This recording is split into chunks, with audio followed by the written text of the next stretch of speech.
Gipangandama na sa General Santos City Health Office ang posibleng pagtaas sa kaso sa dengue sa syudad karong ting-ulan.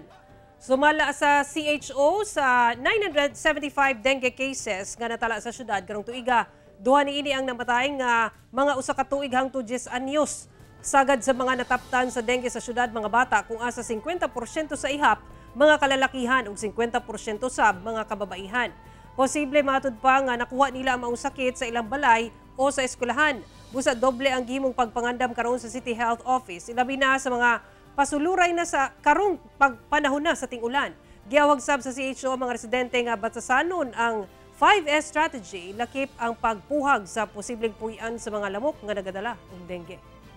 Kaya po ang mga interventions ng City Health Office in collaboration with the Department of Health ay mag-provide po ng mga insecticide-treated nets, lalong-lalo na po sa ating mga eskwelahan. June to September, maulan po, dito po mas lalong tumataas ang kaso ng dengue. Every time po na umuulan, dapat daily po talaga nating chine-check. Yung mga naitabi po nating mga tubig, dapat po talaga tinatakpan or as much as possible.